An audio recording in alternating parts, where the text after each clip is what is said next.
Welcome to Tech Photo Blog. This is episode number 87. So the video this week is going to be quite a bit different than a typical video. Usually I go into depth on a specific topic, but this week I'm going to be giving an overview of high-speed photography. And to do that, I'm going to be presenting this slide deck that I've created with the help of others in the Camera Axe community about high-speed photography. It's going to be sort of a high-level overview and sort of go into a few aspects. We'll get into that in a little bit. But I do think that high-speed photography in general is a really interesting field for photographers. Photographers are always asking about what could they do that's a little unique, or what kinds of areas should they get into. I think that really high-speed photography is underappreciated. People have always sort of seen it as this black magic. Hopefully after this presentation you'll see that it's becoming much more accessible with the tools available today and sort of the amount of information being shared both in the Camera Axe community and in the World Wide Web as a whole. So I think that sort of now it's just so much easier to do high-speed photography and really sort of let the art show out and not focus as much on the technology, which is good for the non-technical photographer artists out there. So here's an overview of what we'll be covering. First off, we'll sort of just be getting into high-speed photography and sort of defining what it is, talking about some of the tools. I did start the Camera Axe, and I am still the sort of person who directs the direction and sort of does a lot of the work still, but there are definitely a lot more people that help me in the community. So I will be talking a bit about the Camera Axe. So take that as an example of tools. I don't really want to focus this presentation on a specific tool. I just sort of want to give you a feel for how high-speed photography works.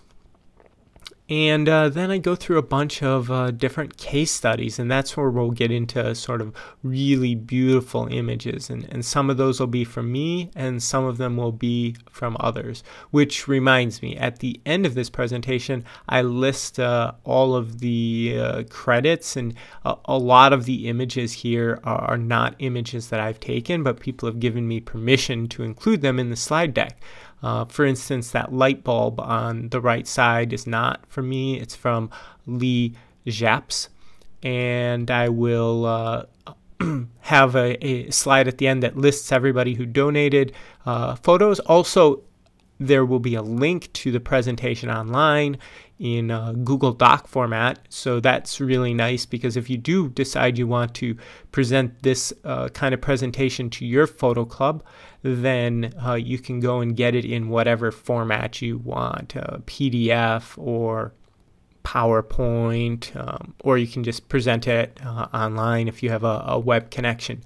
So sort of with that out of the way, let's really dive in to this presentation now.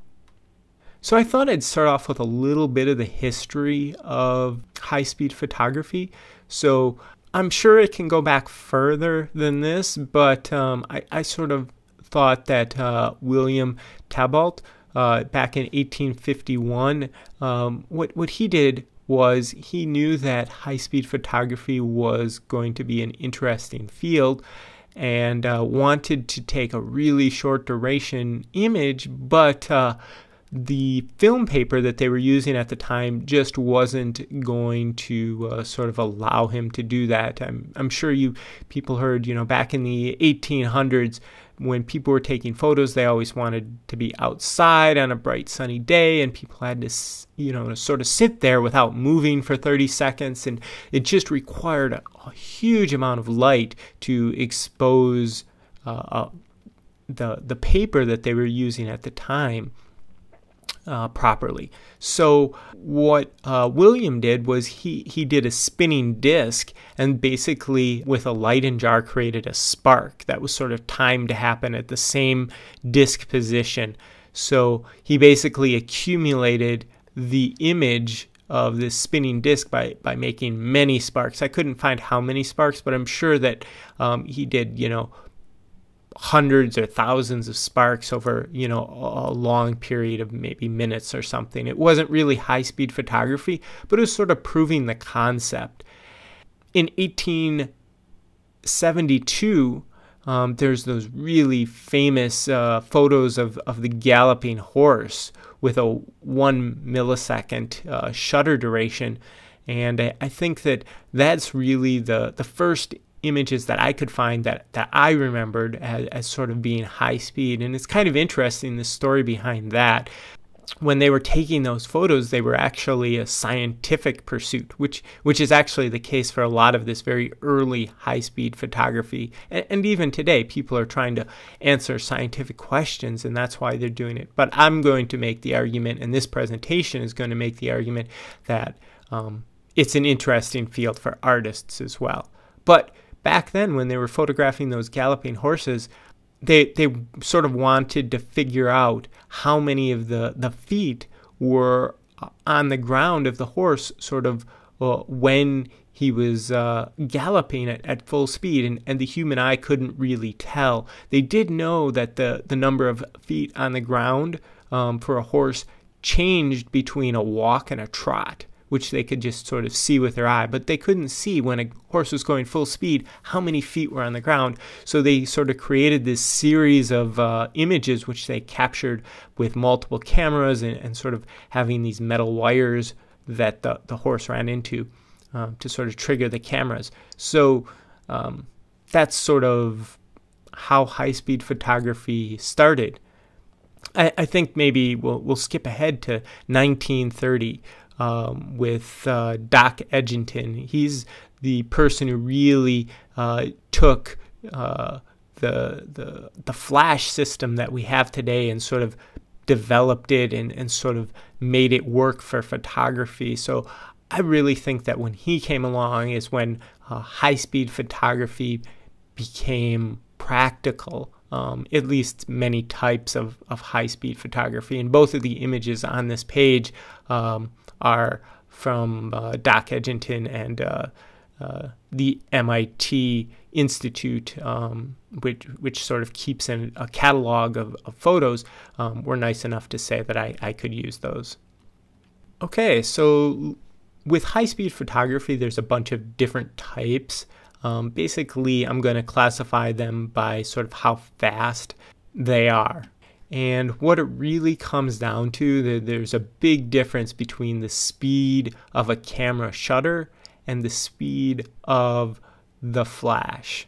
With a camera, the shutter lag, which is sort of the amount of time between when you push the shutter button to when the shutter opens, is sort of this 1/10, maybe 1/20th of a second, and that's the 50 to 100 milliseconds. So that's perceivable, but kind of difficult for human reflexes. A lot of people think that these high-end DSLR cameras have no shutter lag. Well, they do have enough, and you can notice, but it's really short. However, for high-speed events, that can be a very long time. If you're trying to photograph a bullet and your lag is 1/10 of a second, that bullet's going to travel hundreds and hundreds of feet in that amount of time. So you need something faster. And what's faster today are flashes. So the speed light flashes that you can get from Canon or Nikon, those all have a lag of around 10 to 70 microseconds is what I've measured. So that's 1,000 times less than your shutter lag, which is a huge difference, right? I mean, 1,000 times is a massive amount. So you really need something like a flash. So how do you use a flash to record really high-speed events? What you typically do is in a dark environment, you sort of can trigger your camera shutter with like a multiple second exposure, and it'll just come out black, right? Unless that the flash happens, and at that point you'll sort of freeze the frame. So that's how a lot of high-speed photography is done. It's not with the camera shutter. It's all done with the camera flash. The other thing besides lag is duration. A camera's duration for a fully open shutter usually tops out around 1/250th of a second. Now, I know that cameras can go to much higher speeds, and my Canon camera will go to 1/8000th of a second, but it's not actually opening the shutter all the way. And that's possible because they have these two curtains on modern shutters. You have this front curtain and this rear curtain, and they're actually physically different devices inside the shutter. So it's almost like you have two shutters in the shutter, and it sort of allows you in the camera to sort of expose only this narrow slice, which is nice if you have a relatively slow speed event, but it just doesn't work for really high speed things to only expose part of the camera shutter at the time. So for high speed things, you're really going to be using your camera in this mode called where the shutter is all the way open. And sort of where you can tell that happens is you have your normal flash sync, and that's sort of designed for a flash where the shutter is all the way open. And then you have the high speed flash sync on modern cameras, and that's where the shutter is not going to be all open. And now I'm kind of getting off on a side topic, but it's interesting. So I'll just mention that the way that high speed shutter sync works is the flash on your camera is sort of programmed to strobe really quickly, and you can't see it with your eye, but what it's actually doing is it's pulsing the light on and off, and therefore even though only a small sliver is exposed, because it's pulsed many times, and the effective duration of the flash is long enough to sort of cover the entire duration of that slice of exposed shutter all the way from the bottom of the shutter to the top of the shutter. It's possible to sort of use a strobe even though the shutter's not all the way open. That's, again, just not going to work with really high speed events. So I just sort of included that as sort of some background knowledge that's interesting, but it sort of explains why cameras can't go to really high speeds with physical shutters, right? It's just not going to work. So if you have a really high speed event like a shooting bullet, then you're just going to need to use flashes. And so I mentioned that flashes, your typical flash has a duration of a 30,000th of a second, which is much shorter. Bullets will travel, maybe an inch or two in that kind of in that amount of time. So the bullet will be a little blurry, but it's actually you're able to catch it. And I'll talk about even higher speed flashes a little later in the presentation that really let you freeze the motion of really high speed events like bullets in flight and sort of things like that. So defining high speed photography. So there's really, now that I've talked about sort of the differences between cameras and flashes, those are really the two types of high speed photography we'll be talking about today. One of them with flashes is sort of assuming you have a duration of 10,000th of a second, and you kind of need to use a flash for those types. The flash is going to be used in a dark environment so that you can have a long shutter duration, as I sort of mentioned before. The other type uses a camera, and there's certain things where you just need to have a camera shutter taking the photo, and we'll be sort of forcing the camera shutter open based on external sensors at just the right time to do things that just wouldn't be possible with human reflexes, at least not possible consistently. And those are sort of the two classes, right? We'll call it flash high-speed photography and shutter high-speed photography. Now we'll get into some of the tools I use for high-speed photography. So first off is a camera. I typically use DSLR cameras, but you can really use anything that has manual focus, manual exposure, and you're going to typically want to attach these to a tripod so you can sort of set up your scene and sort of photograph it. I also like a macro lens because a lot of these objects are pretty small, but to get started, you don't really need that. One of the important things to remember is if you are photographing smaller things, you typically want to use a larger f-stop, and that's just to increase your depth of field. So pretty common settings for me when I'm photographing high-speed events and I'm trying to compromise the amount of light that I'm getting and sort of exposing the image properly is I'll use sort of like an f11 with an ISO 800, and my shutter speed will be around 2 seconds, and in that case I'm obviously using the flash to sort of freeze the light. So you also need a flash typically, at least for a lot of the high-speed photography work that I do.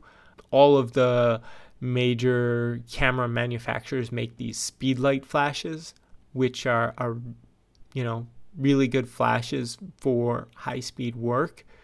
Generally, there's this Yongnuo flash that I use. I just know that it's a pretty reliable brand. I have a bunch of those, and they're much cheaper than the Canon and Nikon flashes. They basically don't have all the advanced features, but you're using these flashes in a very basic mode for high-speed photography, so they actually work out fine for what we're trying to do with them. Actually better in some cases than the Canon and Nikon, because they're not trying to sort of outsmart you by going into like low power states and things. I kind of like these Yongnuo flashes, but there's many other brands you can use. But basically what you're looking for is all flashes that I've seen on the market are using Xenon tubes, which is the reason they use them is because they're pretty fast, and they emit a huge amount of light for a low amount of power, so you can easily run them off of batteries and things, which is nice in the modern world.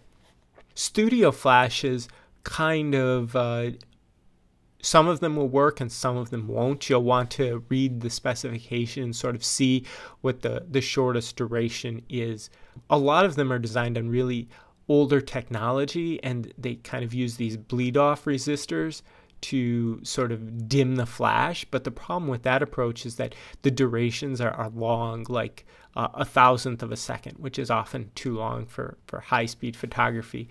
And there's various reasons. Some people say it improves the quality of light, but I don't really think it does anymore. I think that might have been true in the old day, but basically they're using modern flashes are using these big beefy transistors inside the flash to sort of force the light on and off really quickly in the flash, which is sort of what you're looking for. And like I said, all battery operated or speedlight flashes will be of this faster variety because they're much more power efficient. You can oftentimes also look up your duration of the flash, and if it says something like a 10,000th of a second or faster for a duration, then you should be good. You do need to make sure that your flash has manual power settings. I know some of the lower end Canon and Nikon flashes kind of remove those settings, and if you don't have manual power settings, then it's not useful for high-speed photography because you really need to be able to control the flash's power settings. And generally, the lower the power setting, the shorter the duration of the flash. So if you want a really fast flash, you're going to set the manual power settings to their lowest setting, which means you'll get less light, but you'll get a crisper image. So you'll just sort of bump up the ISO in your camera or something else to sort of compensate. Maybe use 2 flashes. And I just mention here that the fastest flashes are air gap flashes. And that's something that's kind of a lost technology. They used to be sold and then they weren't.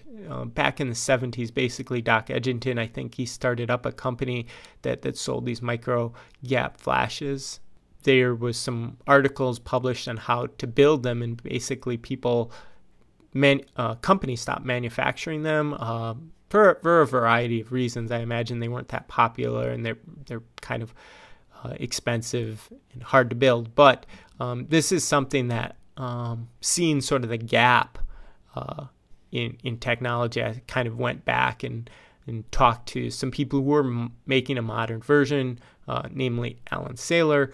And there was an article published in the 60s in Popular Science about how to make one, and I sort of pieced together things and sort of made my own.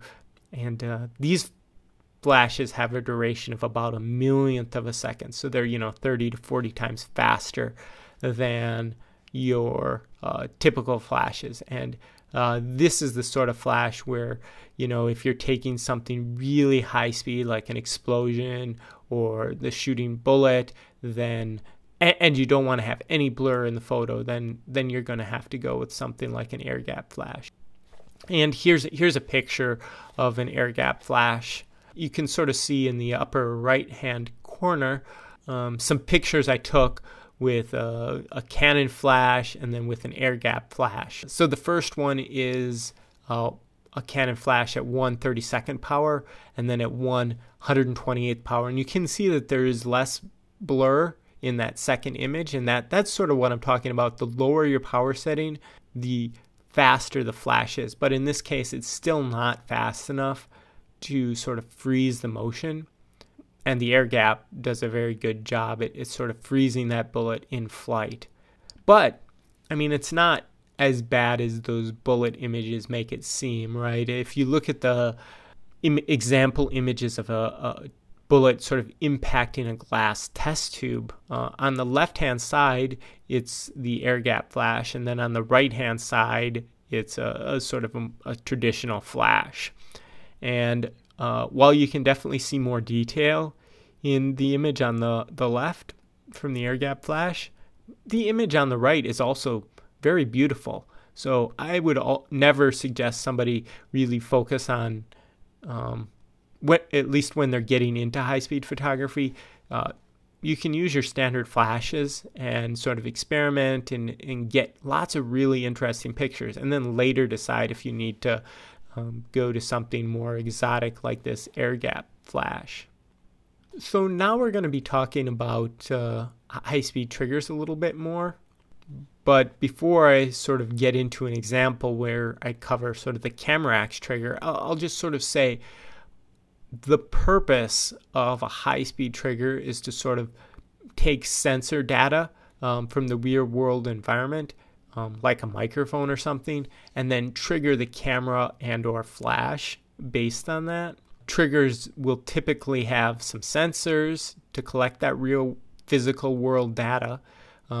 They'll have a little microcomputer inside of them, and then they'll have, an screen and buttons or some way to sort of set up the device.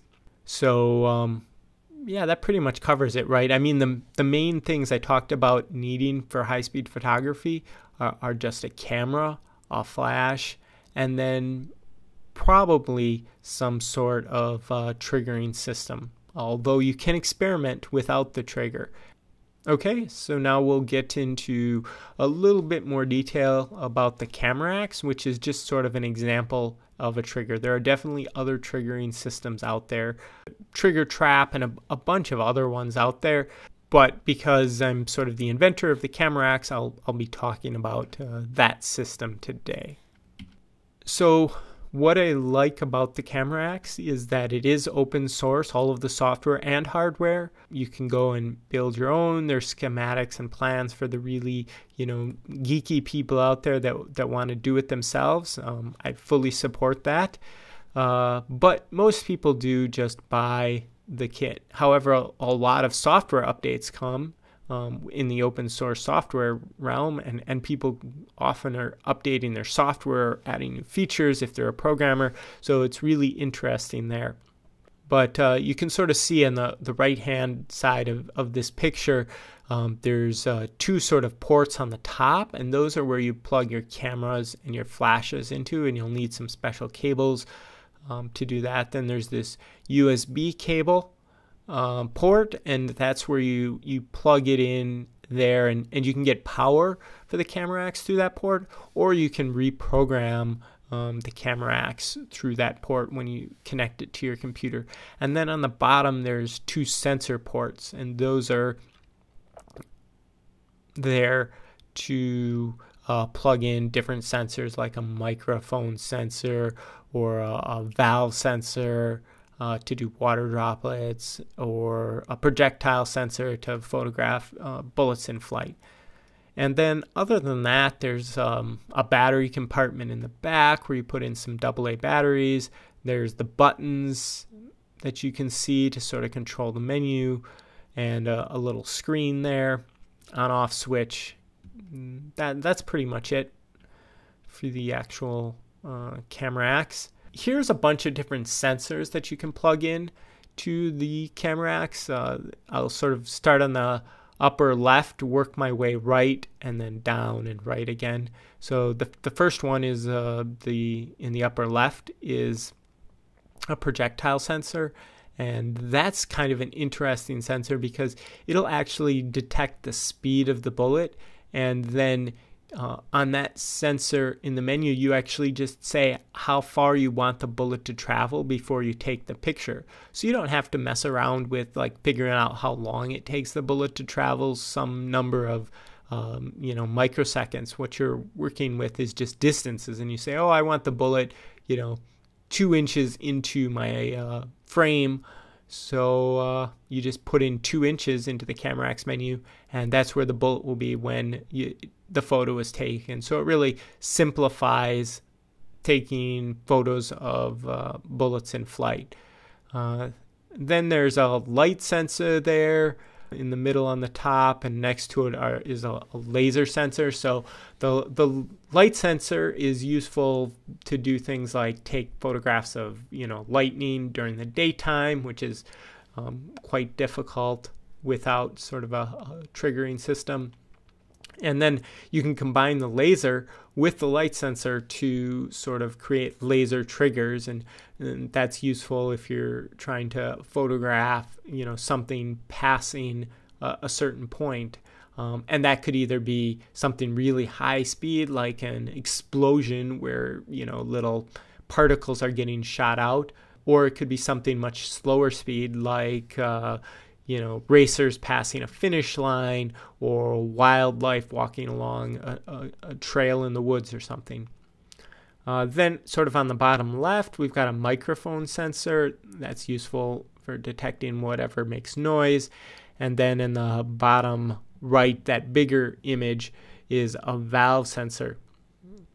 And what that basically does is it creates droplets of water that will sort of create interesting shapes. We'll have some examples of those, but the advantage of actually controlling something that makes the droplets as opposed to just detecting when a droplet is passed is that you can do multiple droplets and sort of having the droplets collide with one another, which really makes these beautiful images.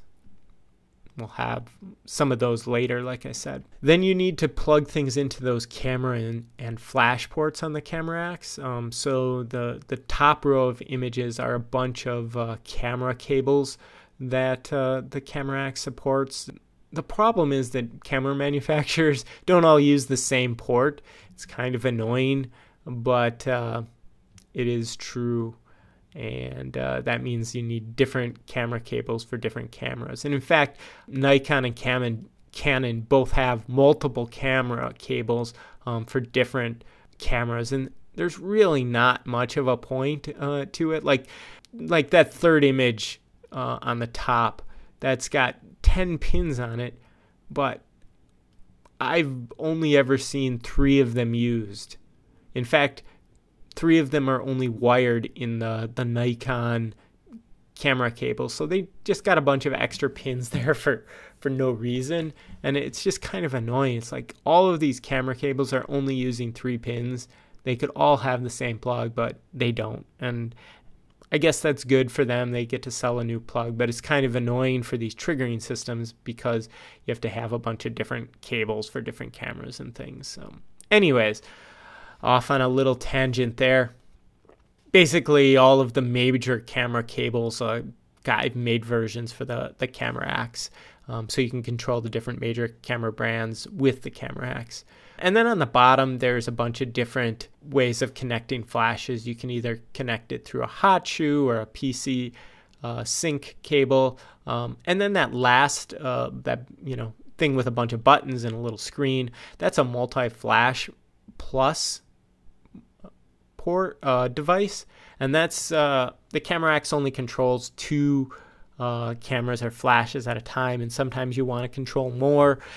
This not only allows you to control more flashes, but it allows you to program in specific delays for those flashes or cameras. So it kind of gives you another layer of flexibility with the Camera Axe if you want to use more cameras or more flashes. Okay, so now we're going to get into the case studies, and this one's about water droplets or liquid art, they're sometimes called. So we're done with all of the words, and we're going to get into really interesting and beautiful photos. Okay, I guess I tricked you. First, before we get into the really beautiful photos, I have a photo of the setup that I typically use to photograph water droplets. So this is in my basement, and basically what you can see there is I've got a bunch of flashes. I got 4 of them in this case, pointed sort of at the background, and the background is going to reflect the light and sort of light the scene from the back, which is playing around with lighting on these water droplets is really an area you can spend days and days and weeks and even years sort of perfecting techniques and trying different things. So this is just a very basic setup. You can see there's a valve sensor at the very top of the screen. You can just sort of see a little piece of that attached to a 2x4. And I've got a Camera Axe on the scene. That little green board there, that's a multi-flash board. It's a little less programmable than the multi-flash plus board, which I sort of had on the previous slide, but it works well in this case, and it's a little less expensive. So I typically use that for droplet photography. Then you can see the camera is sort of set up, and that little teacup is where the droplets will occur. So here's an example of colliding drops. This is not one that I've taken. This is from Guy Reiner. And basically what happens when you do a water droplet is it kind of the droplet goes through the surface of the water and then kind of comes up and will do different things based on what additives you have in the water and sort of the timing of your droplets. But basically he has a second droplet colliding with the first droplet, which is sort of creating that pancake effect. And then he's probably got a red filter on his flash, or maybe he's just got a red background that's sort of lighting the scene. But it's a really beautiful shot. He's definitely got something. It's not clear water there. It looks like maybe he did a milk droplet into clear water, and that's sort of why that opacity is higher on that droplet that's coming up out of the water. Here's another one with colliding drops. This time he's using, it looks like he has a blue liquid in sort of the teacup or the container that he's using, and green liquid coming out of the valve sensor. That creates sort of that effect that you're seeing. You also see pretty nice reflections in this case. Reflections is something that you can spend a ton of time on. I've got videos really dedicated towards this. So I won't go into too much detail, but if you have a black container, it does create better reflections than something like a white container that you're doing droplets into. Here's a few more photos. I've taken these. I like those green ones. That was a series that I did, and all it is it's some water where I put a little bit of detergent into the water, and that reduced the surface tension and kind of made it do crazy things. And I got lots of really unique shapes out of it. So it's just water, detergent, you know, the kind of stuff you use in the washing machine, just a couple of drops of that, and food coloring, and you get these really interesting shapes. Here's another one from that series. You kind of get these things that are sort of shooting off in sort of random directions. Now this one's a bit different. So when I see an image like this, I know that what's happening is they have sort of a shiny plate on the bottom, and they're just dropping a droplet of water onto that plate, and it sort of bounces off and creates these weird shapes. Most people use a glossy acrylic sheet, which you can pick up online really inexpensively. Acrylic is just sort of this plastic. It's a special kind of plastic. You just need a little sheet of that, and you can get white or black. You can even get mirrored acrylic and create all sorts of neat splashes off of a flat surface. Okay. So those were a few droplet photos. Now we're going to get into a case study about balloons, specifically popping the balloons. So here's a case where I shot a balloon full of water and took a photo of it. I took, probably a dozen photos of balloons during this session, and this was the most interesting one just because of the way the plastic tore, or the rubber around the balloon tore open, kind of in that spidery type shape. Just totally random, sort of how the rubber kind of rips. So you've got to take a number of photos to sort of get the effect that you want. And definitely want to go back and see if I can get some more cool looking shapes of the rubber sort of tearing around the balloon. Here's one from Guy Viner. These are a fun one these are actually a pretty easy photo to capture.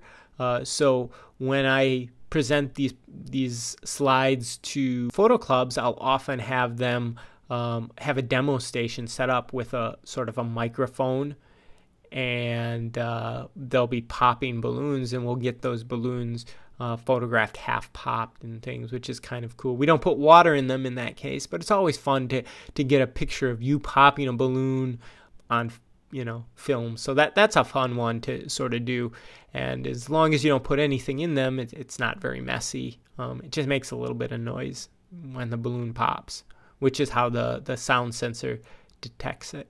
Here's a picture of a balloon that I'm popping. When you don't have anything in the balloon, it is a little bit harder to photograph, but still not really difficult. Like I said, I can usually set this up at a photo club and have it, taking nice pictures within a minute or two. You wouldn't be using a bullet in that case.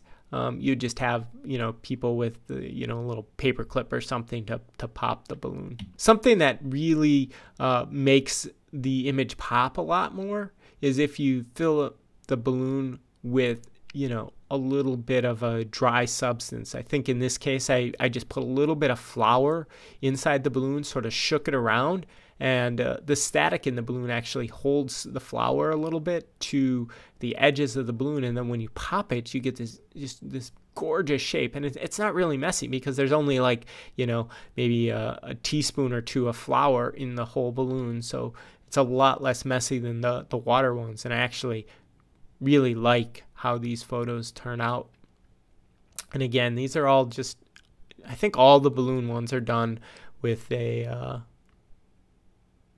sound sensor. Except for the ones, I guess, with a bullet in them in the frame. Then maybe I've used the projectile sensor. But you can definitely do this kind of a shot with the sound sensor. So now we'll get into bullets. This is one of the interesting areas that I think the Camerax is a bit better than most other triggering systems because it's got that specialized projectile sensor. It's an area I've spent a lot of time working on, at least. So here's some images of the setup I use. I take a little air pellet gun and sort of put that into the vise, and then I have the projectile sensor in a separate vise, and that kind of isolates the vibration of the gun from the projectile sensor. And I've got a Camerax set up, and in this case I've got, actually 2 air gap flashes providing really fast duration flashes. So and then the other thing, in addition to the camera, I actually just trigger the camera with a little wireless remote. So I have one less wire, and I can sort of trigger that while I'm standing next to the gun in a dark room. And, the camera's shutter speed is maybe 5 seconds. And then I fire the bullet, and when that passes through the projectile sensor, it triggers the flashes at the right point in time. What else are in these photos? In the bottom left, that's just a little bullet trap that I made so that the bullets are sort of safely contained. You can buy those commercially, but I built that one. Okay, so here's a photo. This one is a poor little egg. It looks like that large round object is most likely a ball bearing. I think this was taken by Alan Saylor. Actually, Alan Saylor, I would say, has got the largest and most beautiful library of high-speed photography shots online. I sort of reached out to him early in the Camerax days, and he started using the Camerax for a while. So a lot of his photos are actually taken with the Camerax. But he was doing this actually before I was working with him. So yeah, he's a real expert in this field. And this image is one of his early ones, but it's really beautiful. So here's one that I've taken. Basically, that's a Christmas bulb, and I'm wondering if you can guess what's in it. Yeah, that green substance is just household Jell-O. So I fill up a bunch of Christmas bulbs with Jell-O, put them in the fridge. And then a few hours later, the Jell-O is solidified, and it makes for really beautiful shots. If you shoot a Christmas bulb without anything in them, they make a pretty image, but I think that the sort of the concussion effect of it being filled with a gel just really creates these beautiful fracture marks, and you've got these nice colors that are complementing each other. So, yeah. Jell-O-filled Christmas bulbs is one of my favorite targets for high-speed photography. So here's one which doesn't use the projectile sensor. This is using the microphone sensor, and that's because you couldn't really put the projectile sensor in front of the camera in this case and sort of get the effect that you want. So you have to detect the sound and just probably set to a very low delay, probably actually 0. With the sound sensor, one trick I often use is sound travels pretty slow through air, relatively speaking. So you can actually adjust the delay by moving the sound sensor closer or farther away from the area that noise is emitted. This is just a piece of chalk being shot with a pellet. Kind of creates this beautiful dust cloud. I often kind of look at these like some people look at clouds and sort of see different shapes, and this one to me kind of looks like a fish, maybe because it's blue. Here's an egg that I set up in my basement. Yeah, it's just sitting on a golf tee. I wonder if he's going to get any help. Nope. Didn't go so well for him. So this is pretty early in the impact. The bullet is actually still inside of the egg. The egg is just starting to fracture. Here's an example with a crayon, and then it looks like this. Crayons are nice targets because they're so colorful. I guess this example is actually a white crayon, but they do make nice targets because especially if you set up a couple of crayons, you kind of get these mixing of colored particles. Another one of my favorite targets. Here's a glass bottle with a before and after. I just filled it with different types of colored sand. Here's another crayon one. I told you I like these. This one has a couple of different colored crayons, and you can kind of see that the colors really pop out nicely, and you can try different color combinations, different arrangements of the crayons, real lot of possibilities. So now we're going to get into lightning, specifically daytime lightning, because nighttime lightning is something you can take a bunch of shots with a long duration and eventually get the shot you're looking for. But with daytime lightning, your shutter speed is so short that it's really hard to capture daytime lightning. And got some examples of these. So all of the lightning shots are from John Grosskloch, and he's I think he's from Florida. Anyways, nope, this can't be Florida. Obviously, looking at that landscape, I now think he's from Arizona, maybe, or New Mexico. Yeah, he's on the Camerax forums and in the community a lot. So if you're interested, you can sort of get on there, and I'm sure he'd get back to you on exactly where he's getting these photos. Sorry, I've forgotten. But anyways, yeah, this is all done with a light sensor, and you're triggering the camera directly. So the reason lightning actually works, the duration of a lightning bolt is actually too short for the amount of shutter lag. But one bolt of lightning is actually not just one lightning strike. It's actually like 10 or 20 lightning strikes. And each one of those micro strikes is sort of pulsed a certain amount of time apart, and the entire lightning strike with all of the micro pulses takes about 150 milliseconds, which is actually fast enough, or I'm sorry, is slow enough for to allow you to photograph it when accounting for shutter lag. So you just hook up the light sensor, set the delay to 0, and these kinds of shots are very possible. Here's another lightning shot that John has taken. Yeah, it's definitely looking like New Mexico or Arizona. And here's another one in black and white. So here's a case study about photographing birds. I've done a bunch of these photos in my backyard next to my bird feeder, but all of the photos here are actually from James Huntsman. So here's his setup, and sort of the thing that really sort of makes his photographs pop more than like what I've done, and something I'm going to incorporate into my technique in the future, is that he does these he puts up sort of different colored backgrounds. In this case, you can sort of see he has this white image, and he's lighting that up with some flashes, which kind of isolate the birds in interesting ways. So this is something that you just sort of set up, and he's using the motion and distance sensor, and then you kind of forget about it, and you come back a few hours and you got a couple hundred photos if you've got a pretty busy bird feeder.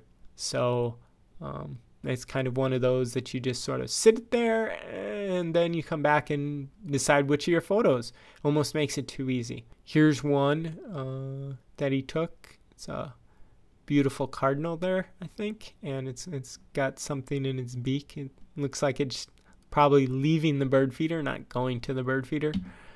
Here's another great one. So yeah, I said I sort of like it that he has these background colors, because I think it sort of isolates the birds in a way that's sort of unique compared to other bird photos I've seen.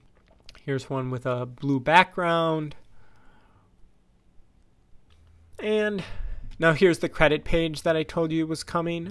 I definitely couldn't have put this slide deck together myself, so I give everyone here credit. And I'll put a link in the show notes to the actual slide deck. And if you go and grab the slides, you will see that there's actual notes on every slide about exactly which photos are from which people. So definitely recommend you check that out, and hopefully people here will present this kind of a slide deck to their photo club, or this slide deck actually. You definitely can use it. You can even modify it. It's all open source. I just ask that you leave the credits in for everyone because they've donated their photos to this project. And there's that little picture of me at the bottom, just so you know what I look like. I hope this was helpful. Thanks for watching.